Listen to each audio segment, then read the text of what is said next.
নমস্কার সবাইকে। আজকে শ্রাবণ মাসের 23 তারিখ রবিবার। তো আজকে মূলত আমরা এই মাঠে আসলাম, মানে আমাদের শশার জমিটা দেখাতে। আর এই বর্ষার জন্য তো দেখতেই পাচ্ছ কী পরিমাণ ঘাস হয়ে গেছে জমিতে। তো মোটামুটি কালকে রোদ্দুর দিয়েছিল, কিন্তু রাত্রের দিকে কিন্তু বৃষ্টি হয়েছিল। তো এখনও সকালবেলা সূর্য দেখা যাচ্ছে।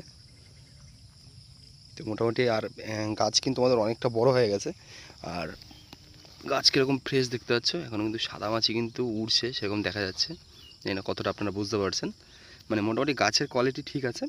আর তারপরে কিন্তু এই যে উস্তা গাছগুলো দেখতে পাচ্ছ, আমরা কিন্তু সাথী ফসল হিসেবে উস্তা গাছ দিয়েছি। মানে শশা শেষ হয়ে যাওয়ার পরে কিন্তু উস্তা কিন্তু হয় সেক্ষেত্রে।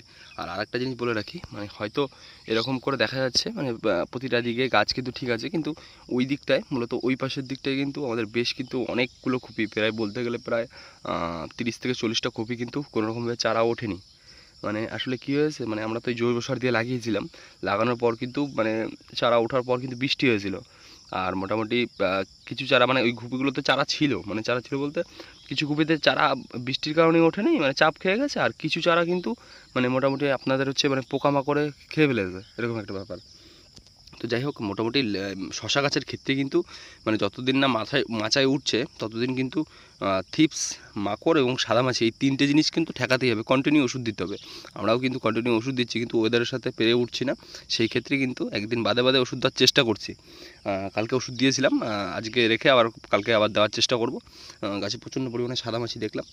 আর গাছের গোড়ায় কিন্তু মাটি দেওয়ার সময় কিন্তু চলে এসছে, কিন্তু মাটির যা পরিস্থিতি মানে পুরোপুরি এতটা নরম, মানে যেহেতু বৃষ্টি হচ্ছে কয়েকদিন লাগাতার, সেই ক্ষেত্রে কিন্তু অনেকটা সমস্যা।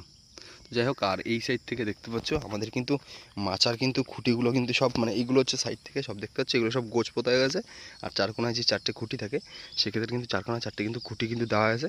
আর এই পাশে কিন্তু মাচার জন্য যে বাঁশগুলো রয়েছে সেগুলো সম্ভবত মানে আমরা করে ফেলবো, সবই মাচার ব্যাপারটা পুরোপুরি করে ফেলবো। সবার প্রথমে বলে রাখি, আপনারা স্ক্রিনের উপরে যে ভিডিওটি দেখছেন সেই ভিডিওটি আমরা কিন্তু আগেও আপলোড করেছিলাম।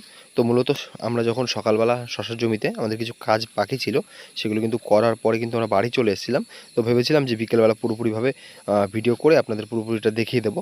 তো অতিরিক্ত বৃষ্টির কারণে কিন্তু মানে প্রচণ্ড পরিমাণে আমাদের এদিকে কিন্তু বৃষ্টি হয়েছে। কিন্তু আমরা যেটুকু বুঝলাম, মানে আমাদের মোবাইলে দেখাচ্ছিলো, আমরা সবসময় তো ওয়েদার দেখে তারপরে কিন্তু কাজ করি। তো মোবাইলে কিন্তু দেখাচ্ছিলো যে কোনো রকমভাবে বৃষ্টি কিন্তু নেই। সেই ক্ষেত্রে কিন্তু মানে পরবর্তীতে যে বৃষ্টিটা হয়েছে সেই ক্ষেত্রে আমাদের খুব সমস্যার সম্মুখীন হতে হয়েছে। এই কারণে কিন্তু আমরা পরবর্তীতে মাঠে যাইনি, আর সেরকমভাবে কিন্তু ভিডিও কিন্তু করতে পারিনি। তো বেশ কিছু কমেন্টের উত্তর আমি দিয়ে দিই এখন। মানে সবার একটাই প্রশ্ন থাকে, বেশিরভাগ যে প্রশ্নটা করে থাকেন, দাদা আপনার বাড়ি কোথায়? তো আমি বলে রাখি, আমার বাড়ি হচ্ছে রানাঘাটে। প্রপার লোকেশান আমার রানাঘাট, মানে রানাঘাট থেকে প্রায় 2.5-3 কিলোমিটার ভিতরে, কিন্তু প্রপার লোকেশান আপনি রানাঘাট। আর অনেকেই জিজ্ঞেস করেন যে দাদা চারা লাগবে বা চারা নেব। দেখুন, এই ক্ষেত্রে আমি বলে রাখি, এখন বর্তমানে আমাদের কাছে লাল চারাটা অ্যাভেলেবেল আছে, কিন্তু হলুদ চারাটা সেরকম একটা অ্যাভেলেবেল নেই। সামনের শীতে মানে 1 মাস পর থেকে, বা চেষ্টা করছি তারও আগে থেকে আপনাদের হলুদ চারাটা দেওয়ার চেষ্টা করব। আর আমরা হলুদের চারাটা এই মুহূর্তে এই কারণেই দিচ্ছি না, কারণ শীতের যে জারটা সেইটার কিন্তু মূলত আমরা যেটা মাদার করেছি, বা মাদার যেটা আমাদের আছে, সেটা সম্ভবত ফুলটা দেখার পরে কিন্তু আমরা চারাটা সেল করব। মানে আগে আমরা জিনিসটা দেখব, আমাদের যদি জিনিসটা পছন্দ হয় তারপরে কিন্তু আপনাদের সাথে শেয়ার করব। দেখুন, যেটা দেখাবো সেটাই কিন্তু পাবেন। আর একজন দাদাভাই জিজ্ঞেস করেছে যে দাদা শীতের চারা কবে থেকে লাগালে ভালো হয়? তো মূলত ভাদ্র মাসের কিন্তু লাস্টের দিক থেকে কিন্তু শীতের চারা কিন্তু লাগানো শুরু হয়ে যায়।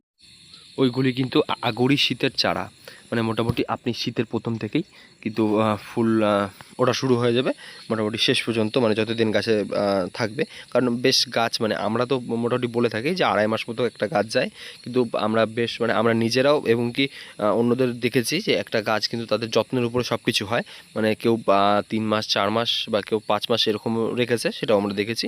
তো আর একটা জিনিস একজন দাদাভাই জিজ্ঞেস করেছে, তো এই উত্তরটা কিন্তু আমরা এর আগেও দিয়েছিলাম, যে এক কুড়ি ফুলে মানে কত কিলো ফুল থাকে, মানে এক কুড়ি ফুলে কত কিলো ফুল থাকে। তো এই ব্যাপারটা আমি আগেও বলেছি, এখনও বলছি, যে দেখো শীতের ক্ষেত্রে সেই ক্ষেত্রে ফুলের ওয়েটটা একটু বেশি থাকে, কিন্তু মোটামুটি বর্ষা এবং গরমকালে কিন্তু শীতের পরিমাণে এক কুড়ি মালায় মোটামুটি 4-4.5 কিলো থেকে 5 কিলো।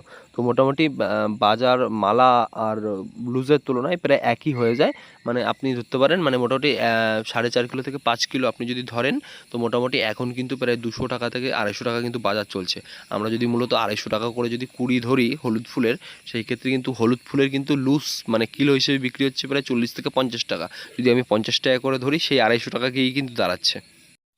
আপনারা অনেকেই আমার সাথে যোগাযোগ করতে চান, আমি স্ক্রিনের উপরে আমার প্রায় কয়েকটি ভিডিওতে নাম্বার দেওয়া আছে, তারপর আমি নাম্বার দিয়ে দিচ্ছি। আপনাদের যে কোনো সমস্যা, দেখুন সব কথা কিন্তু কমেন্টের মাধ্যমে দেওয়া সম্ভব হয়ে ওঠে না, কারণ আমি মূলত ভিডিওগুলো করি আপনাদের কিছু দেখানোর জন্য, আর আমি কি করছি সেই বিষয়গুলো নিয়ে।